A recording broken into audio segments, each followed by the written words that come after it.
Halo para Kongkowers, berjumpa lagi dengan kami, HCK Review. Di kesempatan kali ini, kami akan membahas alur film yang berjudul Fury di tahun 2019. Sebelum memulai, saya ingatkan bahwa ini adalah full content spoiler. Jadi, siapkan kacang, kopi, dan tisu basah. Udah siap semua? Ayo, mari kita mulai.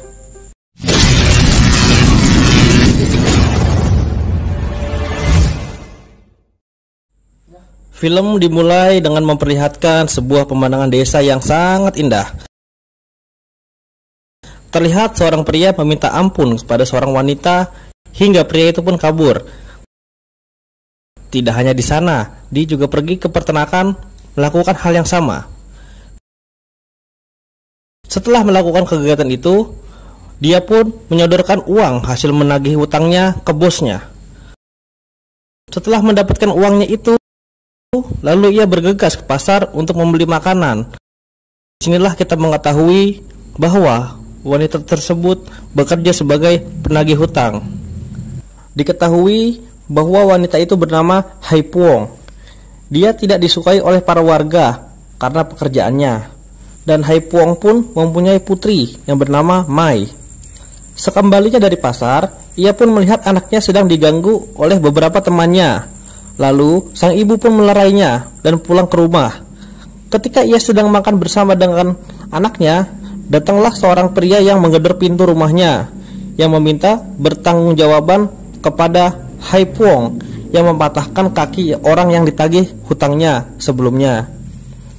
Setelah itu, putrinya pun bercerita bahwa ia tidak ingin pergi ke sekolah lagi karena ia selalu dibully dan dihina karena mempunyai ibu bekerja sebagai penagih hutang dan selalu dibilang anak haram.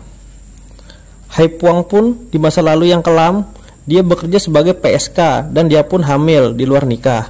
Karena ia tidak mau menggugurkan kandungannya, akhirnya ia memutuskan pergi ke sebuah desa untuk menyendiri. Esok harinya pun Hai Puong pergi ke pasar untuk menjual perhiasannya. Lalu ia mendengar bahwa putrinya dituduh sebagai pencuri. Karena ibunya tidak percaya, lalu pergilah anaknya menyendiri di tepi sungai. Lalu ia diculik oleh dua orang laki-laki yang tidak dikenal dan ia pun berteriak kepada sang ibu. Dan sang ibu pun mendengarnya. Lalu ia bergegas ingin menyelamatkan putrinya. Tapi ketika ia ingin menyelamatkannya, ia dihadang oleh beberapa komplotan pencuri tersebut. Berkat ilmu bela dirinya yang diajarkan, lalu ia pun berkelahi dan komplotan pencuri itu pun kalah. Lalu pencuri itu pun kabur menggunakan perahu dan sang ibu pun mengejarnya dengan menggunakan sebuah sepeda motor. Dan disinilah adegan kejar-kejaran pun dimulai. Lalu sang ibu dengan motornya dia pun mengejar perahu tersebut, tapi tetap tidak sampai. Dan pada akhirnya sang ibu pun tertabrak oleh sebuah truk yang menyebabkan dia tersungkur dan terjatuh. Lalu ketika dia bangun, dia mencari di perahu tersebut. Ternyata sudah tidak ada yang menaikinya. Setelah itu dia pun mencari-cari dan bertanya-tanya kepada warga sekitar, tapi tetap tidak ada yang tahu.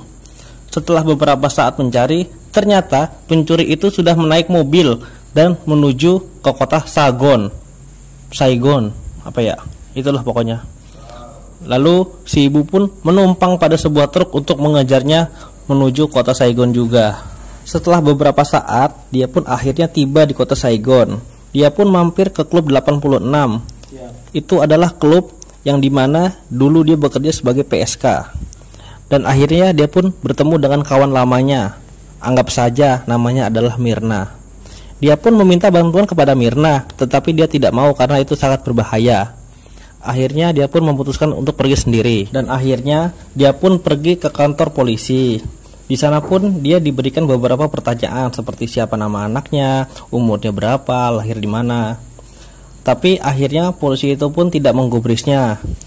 Dan lalu dia berpura-pura sakit kepala dan akhirnya polisi itu pun pergi untuk mengambilkan obat. Ketika polisi itu mengambilkan obat, dia melihat beberapa artikel tentang kasus penculikan anak yang ada di kota itu.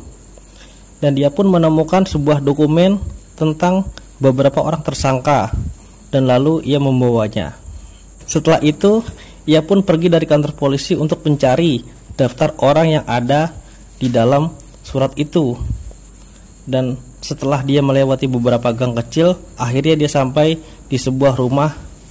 Tiba di depan pintu rumah, Hai Puong pun mengetuk-ngetuk dan memanggil-memanggil, tetapi yang keluar adalah seorang ibu tua. Ibu itu adalah ibunya dari Truk. Truk adalah seorang mantan komplotan penculik yang dia cari. Kedatangan Hai Puong tersebut adalah hanya untuk mencari informasi, tetapi si Truk tidak percaya dan akhirnya dia pun berkelahi dengan Hai Puong. Tapi pada akhirnya si Truk kalah dan akhirnya dia pun memberi info kepada Hai Puong. Dia bercerita bahwa dia hanya memiliki beberapa jam saja untuk menemukan anaknya. Dan akhirnya dia pun memberi info tentang di mana letak markas tersebut. Dia berbicara bahwa ada sebuah kaleng dirijen kosong yang tergantung di sebuah toko. Itu adalah sebuah markas para komplotan tersebut. Mendengar hal tersebut, Hai Puong pun langsung pergi untuk mencari toko tersebut. Setelah beberapa saat dia mencari, akhirnya dia pun tiba di markas penculik. Dan lalu dia pun bertemu dengan bos penculik tersebut. Anggap saja kita namakan Hilda. Lalu mereka berdua pun berkelahi dan Hai Puong pun kalah di tangan Hilda. Tapi sebelum ia pingsan, dia mendengar percakapan bahwa anaknya tersebut ada di dalam gerbong dengan kode XNXRFV. Apa ya? Nggak lupa. Pokoknya itulah. Nah, lalu ketika saat dia pingsan, dia pun dibuang ke sebuah sungai. Nah, di dalam sungai ini nih, dia teringat masa lalu dia saat dia berlatih bela diri oleh ayahnya. Dan dia mengingat masa-masa waktu dia kecil. Dan tiba-tiba setelah Hai Puong sadarkan diri, dia sudah ada di rumah sakit. Dan dia akhirnya bertemu dengan Detektif Leong. Detektif Leong pun berkata agar ia disuruh istirahat dan serahkan saja semuanya kepada pihak polisi. Lalu ia pun dirawat oleh suster. Dan Hai Puong pun bercerita tentang anaknya yang diculik dan meminta bantuan kepada suster. Mendengar hal itu, si suster pun merasa kasihan dan akhirnya dia pun membantu kepada Hai Puong untuk mengeluarkan dia dari rumah sakit dengan cara berpura-pura menyandra suster tersebut. Dan pada akhirnya Hai Puong pun keluar dan dia diantar oleh suster itu ke suatu tempat. Seketika dia jalan, akhirnya dia bertemu dengan kakak kandungnya. Dan dia bercerita panjang lebar tentang anaknya yang diculik dan bermaksud untuk meminta bantuan kepada kakaknya. Tetapi kakaknya pun menolak dan akhirnya Hai Puong pun pergi dari situ dan menangis di pinggir jalan. Sesaat kemudian akhirnya dia bertemu kembali dengan Detektif Luong. Setelah itu dia pun bercerita dan akhirnya Detektif Puong pun sepakat untuk bekerja sama dengan Hai Puong untuk mencari anaknya yang ada dalam penculik itu.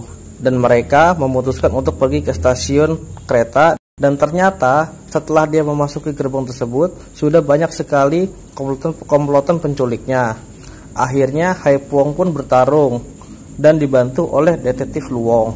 Akhirnya Hai Puong pun bergegas mencari anaknya di gerbong yang ada nomornya yang didengar tadi.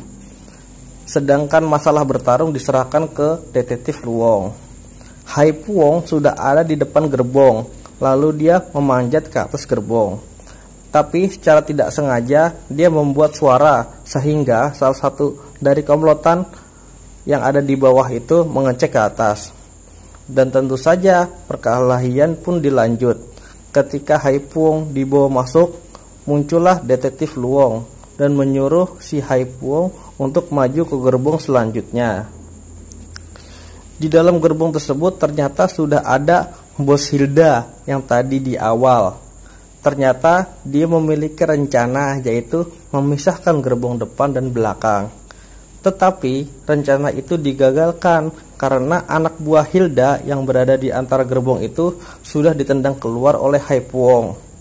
Dan ketika Bos Hilda memanggil anak buahnya yang ada di antara gerbong tersebut, tetapi tidak ada jawaban. Dan pada akhirnya Bos Hilda menyuruh anak buahnya yang lain untuk menggantikan tugas itu dan segera memutuskan antar gerbong. Akhirnya Hai Puong pun tiba di gerbang tujuannya dan bertemu dengan Bos Hilda. Lalu anak buah yang lain yang menunggu di pinggir rel kereta bertugas untuk memindahkan jalur kereta yang diputus tadi. Akhirnya Hai Puong dan Detektif Luong berpisah di sini. Pertempuran pun dilanjutkan dengan Hai Puong melawan Bos Hilda, yang pada akhirnya Bos Hilda dikalahkan dengan tendangan sakti dari Hai Puong. Dan akhirnya dia pun bertemu dengan anaknya Mai dan anak-anak yang lain. Di tempat lain ternyata sudah ada para komplotan penjual organ yang menunggu kedatangan gerbong tersebut. Tetapi setelah dipanggil, Bos Hilda tidak ada jawaban. Dan disinilah peperangan berlanjut. Terjadi 1 versus 12 orang yang dikalahkan dengan mudah oleh Ibu Sakti ini, Hai Puong.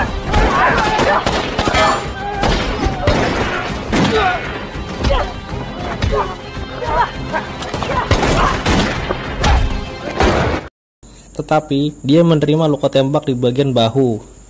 Tepat sebelum pelaku menembak kepala Hai Puong, dari jauh Detektif Luong menembak pelaku tersebut dan akhirnya Hai Puong pun diselamatkan.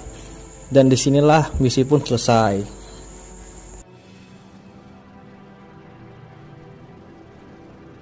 Setelah beberapa saat dia pingsan, dia pun dibawa ke rumah sakit. Dan pada akhirnya muncul sebuah berita di TV yang memberitakan bahwa Hai Puong dan para polisi berhasil mengalahkan sindikat pencuri organ manusia. Dan pada akhirnya Hai Puong pun dan anaknya Mai dianggap sebagai pahlawan dan sudah tidak dikecilkan lagi. Dan cerita pun berakhir di sini. Nah, gimana para Kongkowers? Bagus kan ceritanya? Jadi inti dari cerita ini adalah pengorbanan seorang ibu demi menyelamatkan anaknya. Seorang ibu akan mengorbankan kebahagiaan dirinya sendiri untuk kebahagiaan anaknya. Jadi dari sekarang, hormatilah dan sayangilah ibumu selagi dia masih ada. Terima kasih. Sampai jumpa di video selanjutnya. Bye-bye.